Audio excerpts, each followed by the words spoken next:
So Vinland Saga is officially ending this month. By the end of July, we will have received the final chapter of the entire manga. So I thought now would be a good time to kind of go and reflect on some of my favorite moments from the entire series. And there are dozens and dozens of great moments and scenes and character interactions from this whole franchise, but I'm going to try to limit this down to 10 and give you guys my top 10 moments in Vinland Saga. Now, admittedly, a lot of these are going to be pretty basic picks, but I think that's also a testament to the scene's impact and why probably most people would choose a majority of these scenes for their top 10s as well. But these are my personal subjective top 10 moments from the entirety of Vinland Saga. And this was really hard to think about, really hard to rank, but I think I have a solid assortment here. So let's start out with number 10. And number 10 is going to be Thorfinn versus Garm towards the end of the Baltic Sea arc on top of one of the buildings here.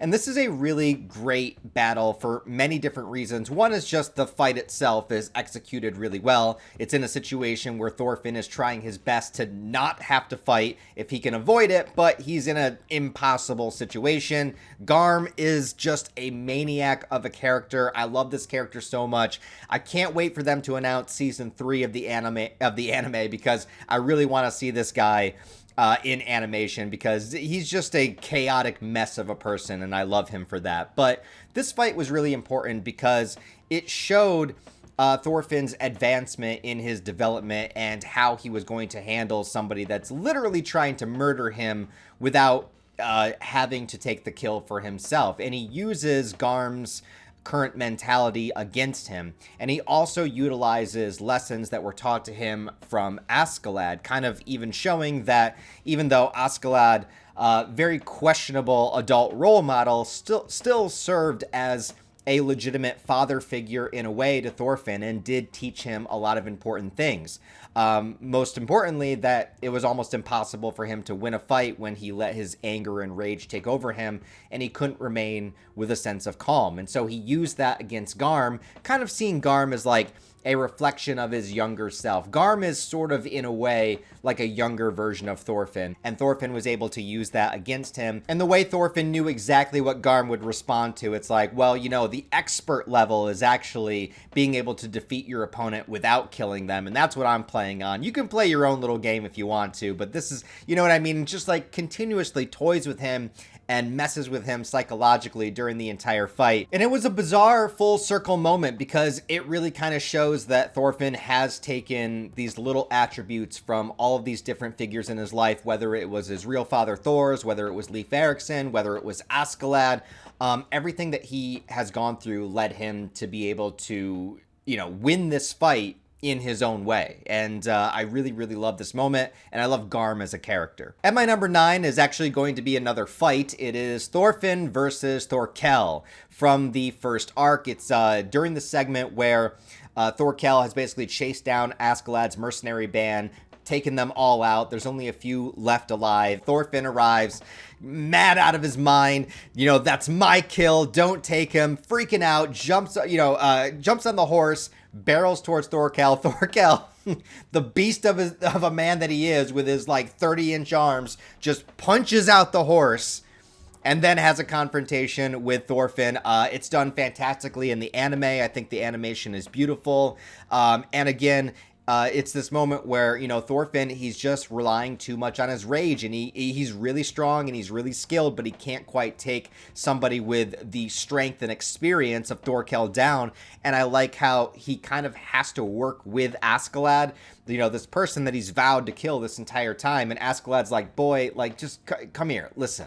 And, you know, he gives him the assist with the reflection, tells him, you know, to go for the jaw, and just these little things that add to great moments, as well as it's in the manga and anime, but when Thorfinn, you know, jumps and Thorkell kicks him like 20 feet in the air and he lands, stands back up, and his arm just goes limp, just broken.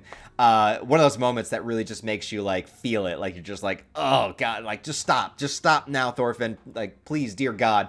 you're going to get wrecked. But he doesn't, and he takes out Thorkell's eye, which is impressive. For my number 8 moment, it's kind of a combination of moments rather than just one singular one. It's during the farm arc, and it's after the buildup of Thorfinn and Einar planting all of the wheat and cultivating the land and, you know, using the equipment that they've been able to borrow. And they take this like painstaking approach where Einar is really the one leading the charge here. Thorfinn doesn't know anything about farming. And so he's helping teach and, you know, educate him on how to do this. And they spend all of this time planting all of this wheat, and they come back to find it just trampled over and destroyed and ruined because the farm hands were fucking with them as they were slaves and they just didn't care.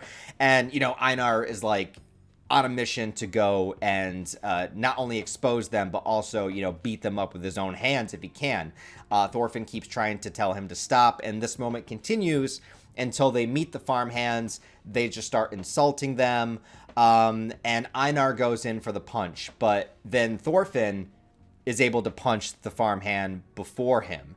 And then this fight breaks out between all of them. And not only of that page turn of seeing Thorfinn, you know, hit the farmhand, although it felt good in the moment, what it represented kind of moving forward, where Thorfinn goes into his vision of Valhalla and how the world works and how these moments just snowball on top of each other. And it's just this endless chaos.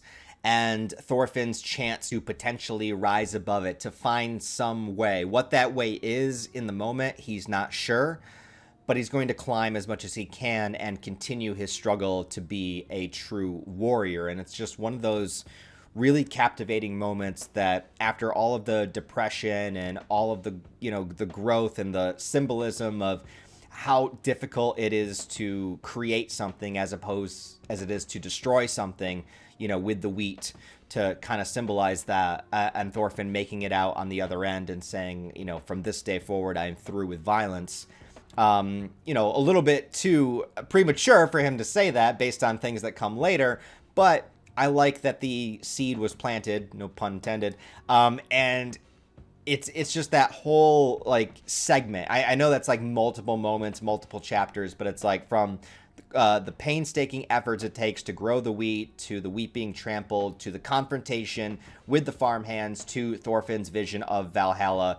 All of that stuff all together is just like one of my favorite sequences in the manga. At my number 7 favorite moment, this is Thorfinn versus Snake. But I like this fight in a different way than I like the other 2 fights that I mentioned, because this one takes place after Thorfinn has committed to his vow to, you know, not again commit acts of violence. Well, he's trying to save Gardar during this moment, but Gardar had just attacked all of Snake's men. Snake is coming back to take him away, and as far as the hierarchy goes, Thorfinn is still a slave, so he needs to listen to Snake. Snake tells him to stand down, so Thorfinn has this choice where it's like, do I continue to try to help Gardar, because if I let him go, he's probably going to be executed, or do I stand up for him and try to stop Snake? And the only way that he could in the moment is to fight back. But at the same time, he's starting to have these visions of Askeladd that's kind of, in a way, taunting him, in a way, pushing him, saying like, well, what are you going to do now, Thorfinn? This is what you said. Can you even stand up to your own beliefs? Are you even going to be able to do what you say you can do?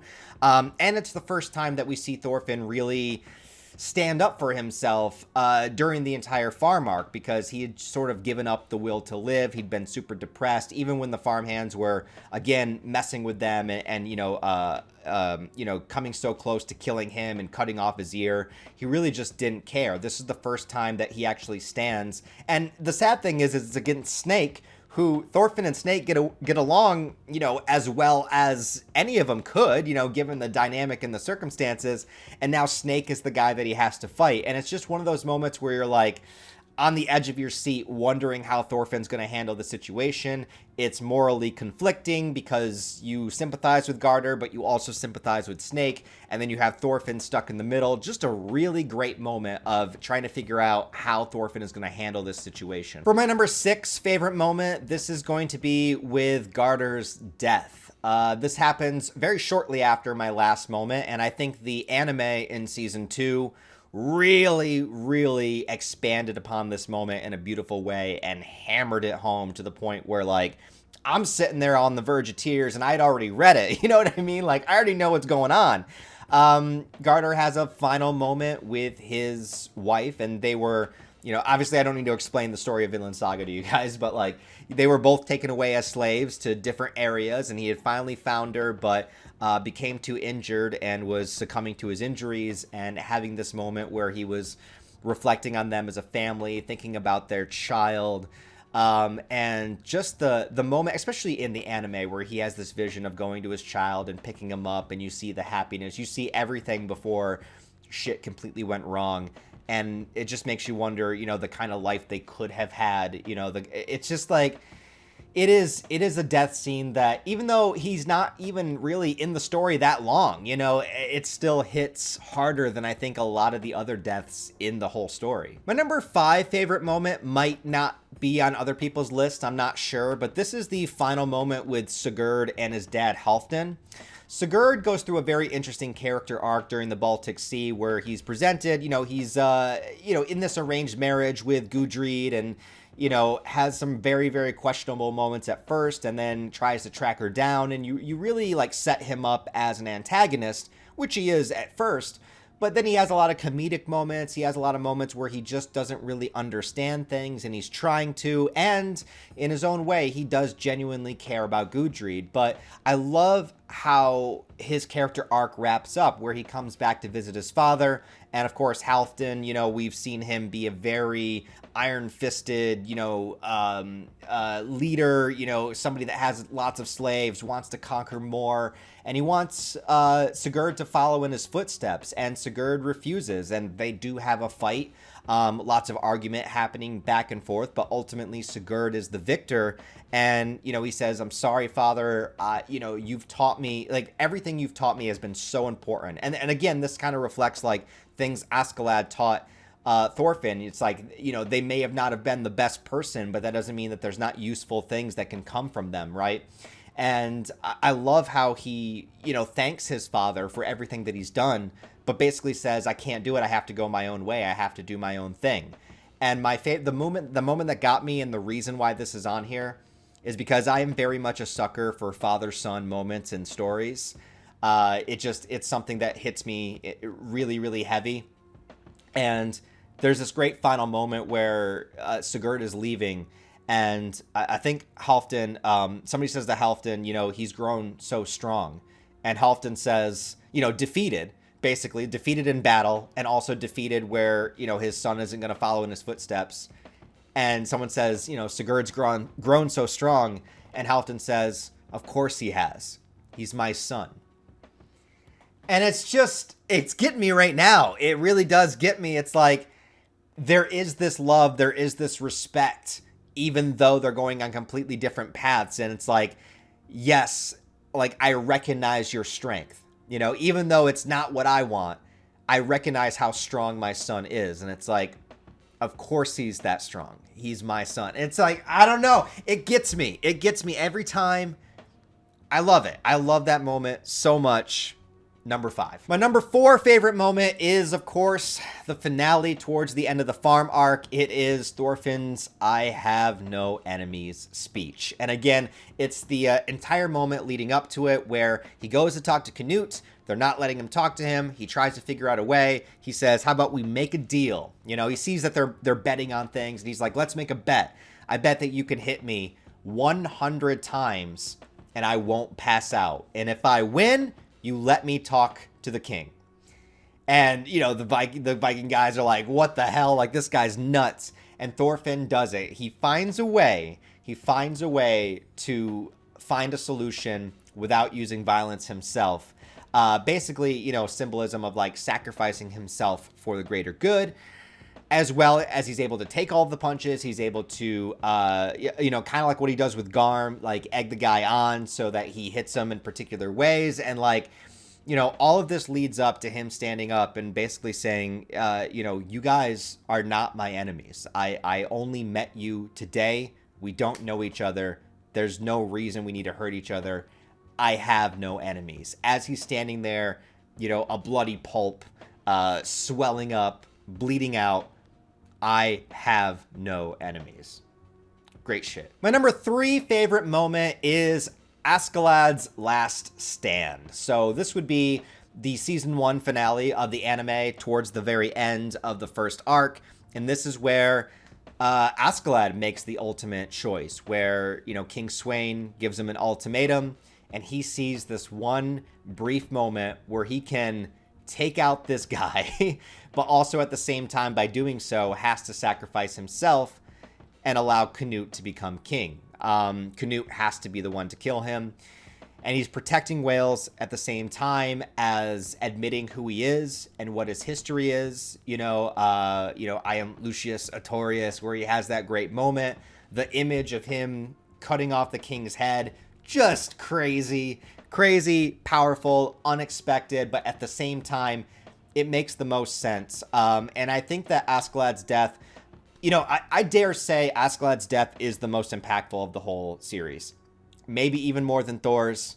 You know, maybe even more than... Spoilers, by the way. I hope you guys are caught up. Maybe even more than Einar. Just because of all of the domino effect of what happens here, where it does get Canute into power. Askeladd does get to enact some kind of, you know, cathartic, bloodthirsty moment. And he also gets to have his moment with Thorfinn, telling him, like, go beyond here. Like, don't worry about this shit. Like, go and be a true warrior. Like, in his own messed up, twisted way, you know, Askeladd, I believe, really did grow some kind of affection for Thorfinn, you know?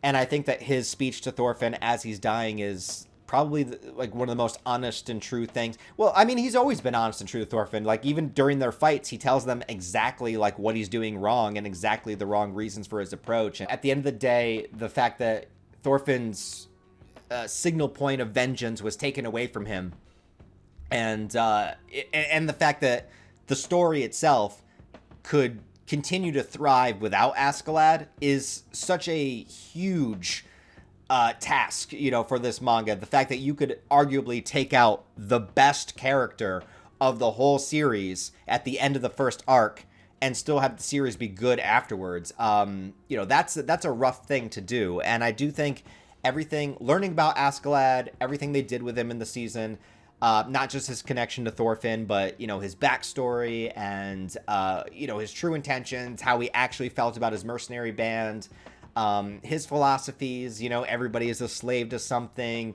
the way that he strategized, everything about Askeladd was just so compelling. And to see that character go obviously left a huge impact. But the scene itself, when it happens, just fantastic. My number 2 moment also might not make the top 10 of other people's, but it's the scene in the Baltic Sea arc where Thorfinn, they're getting chased by some of the Vikings, and Thorfinn goes off on the beach to kind of lead them away.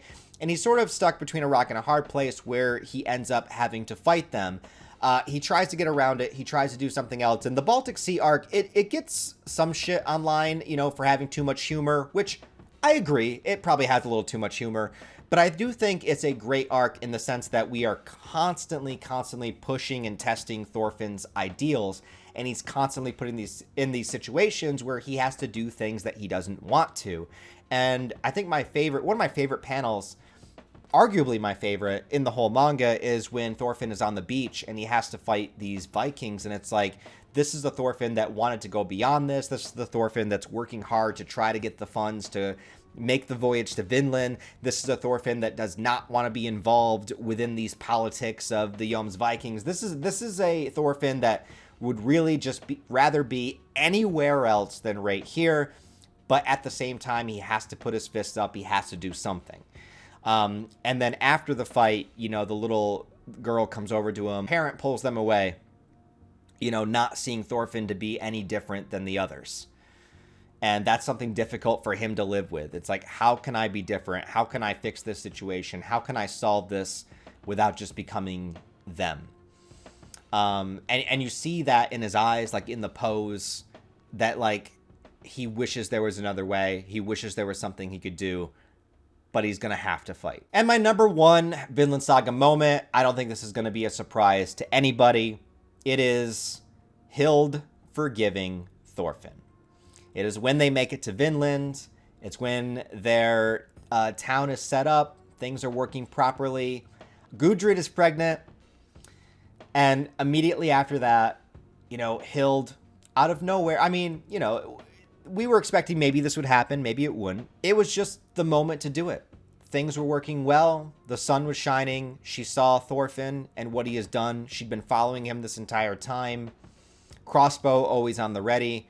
But she sees the man that he is. She sees the obstacles that he's overcome. And she sees who he is now.